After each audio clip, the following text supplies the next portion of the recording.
গহপুৰত প্ৰাক নিৰ্বাচনী হিংসা পূব ছয়দুৱাৰ ব্লক কংগ্ৰেছৰ সভাপতিগৰাকীক প্ৰহাৰ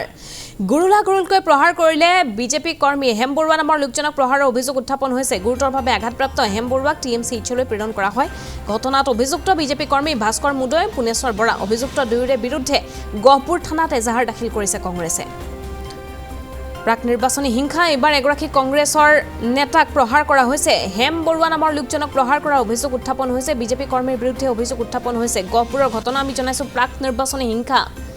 পূব ছয়দুৱাৰ ব্লক কংগ্ৰেছৰ সভাপতিগৰাকীক আক্ৰমণৰ ঘটনা সংঘটিত হৈছে প্ৰহাৰ কৰা হৈছে সভাপতিগৰাকীক গুৰুলাগুৰুলকৈ প্ৰহাৰ কৰিলে বিজেপি কৰ্মীয়ে হেম বৰুৱা নামৰ সভাপতিগৰাকীক এই লোকজনক প্ৰহাৰ কৰাৰ অভিযোগ উত্থাপন হৈছে গুৰুতৰভাৱে আঘাতপ্ৰাপ্ত হৈছে হেম বৰুৱা ইতিমধ্যে টিএমচি এইচলৈ প্ৰেৰণ কৰা হৈছে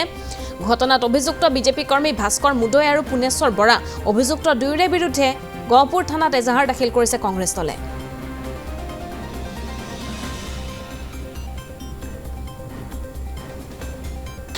স্কুটেনাইজাৰ আছিলে ফাৰ্ষ্ট টাইম মই চিভিলাইজৰ অফিচত আছিলোঁ তাৰ পৰা মই তালৈ গ'লোগৈ কিছু আশামুক্ত খবৰ পায় তাত গৈ বিডিঅ'ৰ লগত আমি কিছুমান আমাৰ সমস্যাৰ কথা আমি উপগত কৰিলোঁ বিডিঅ'ৰ লগত আমি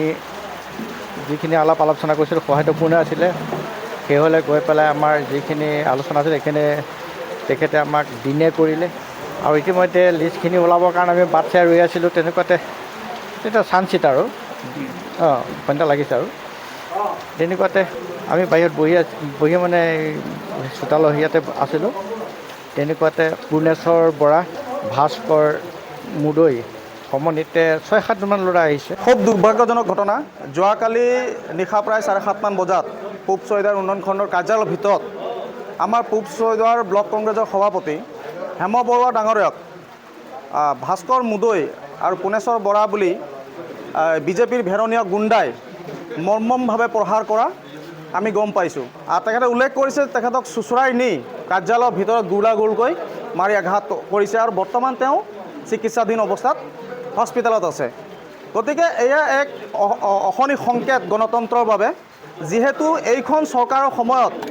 চতুৰ্থ স্তম্ভ হিচাপে আমাৰ সাংবাদিকসকলো আজি বাছি যোৱা নাই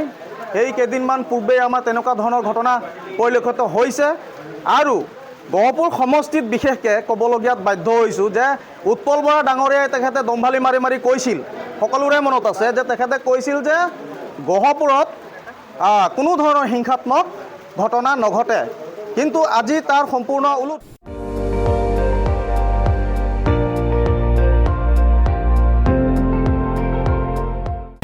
আপুনি চাই আছে ND24